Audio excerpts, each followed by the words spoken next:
All right. So let's talk about proof of work versus proof of stake. And this is something that you may have heard often when we talk about Ethereum. Oh, Ethereum is proof of stake, Bitcoin is proof of work. You can hear this if you're into cryptocurrency, but maybe you don't actually have an understanding. Sorry, I just had to move the mic a bit. Maybe you don't have an understanding of what this actually is. So let's go through proof of work versus proof of stake and the security mechanism behind it and why this is so powerful. So one of the challenges when it comes to distributed systems is how do we ensure honesty? How do we ensure that every node in the network is being truthful? That the miners of the blocks do not just bring false information, false blocks, and they don't actually do the work. They don't actually do the hard hashing and solving of these heavy computational energy consumption work that they have to do. So the answer essentially can be found in a consensus algorithm. All right. So there are a series of algorithms when we're talking about the consensus algorithm, which govern miners in a blockchain. And all the nodes know this algorithm. So what they do is that they check for the validity of it. You can kind of think of it like a lie detector test in that way. It's a lie detector for the chain. It's checking to see that you're actually going through the consensus algorithm.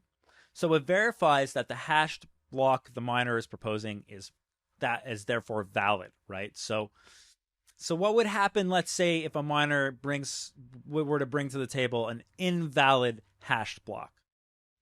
Well, not only would it have wasted computational time, and we're talking about serious energy, so computational time, it would also be, invalidating its reputation, the resources. It would be a waste of resources.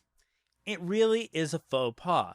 If it brings a valid block, on the other hand, it's just going to get rewarded in the native coin of the blockchain. So it just really does encourage a proof of work ethos having this consensus algorithm. So this consensus algorithm on the blockchain, so it's called proof of work because miners actually have to prove that they've done the work. And I'm a big fan of proof of work personally. I think that it takes up a lot more energy on the one hand, but on the other hand, in terms of security, it is the most secure mechanism out there in terms of security for a blockchain. But let's not stop there. Let's actually take a look at proof of stake as well. So proof of stake, basically, it does something different. Instead of sacrificing all this computation resources, sacrificing crypto coins, what it does, it has a process called staking, all right? And essentially what it does is that it's going to be sacrificing crypto coins instead of computational resources, all right? So a pseudo-random node can be selected based on some conditions, all right? And that's to forge a new block.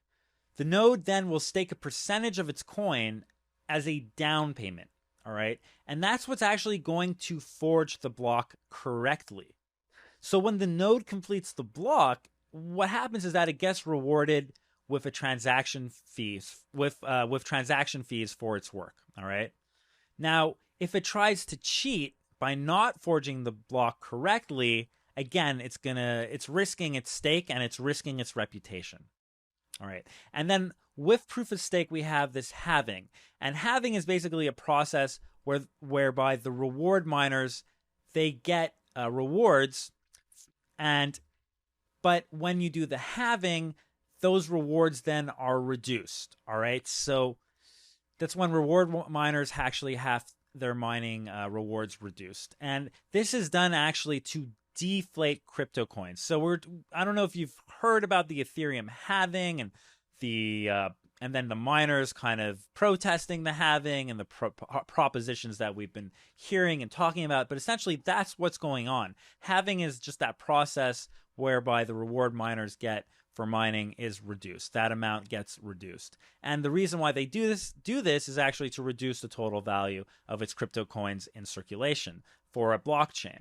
Now, which one is better? Which one is worse? Well, proof of stake clearly is going to take far less computational energy than proof of work, right? But on the other hand, proof of work, you really have to use this consensus algorithm. So in terms of actually the security and checking for the validity, it's much more rigorous. Therefore, it is more secure. Now, is that to say that proof of stake isn't secure? No, proof of stake is still actually can be quite secure. There's so many reasons to set up the blockchain and do it in a very secured fashion. But it's just something to consider the two. So I'm not going to say which one I think is better or worse and all of that and what it means or doesn't mean. I'm not here to do that. I just wanted to open up these ideas for you so you have a better understanding of proof of work versus proof of stake when people talk about this in crypto and in blockchain, because we are effectively, as developers, working with blockchain, so it's good to have that information.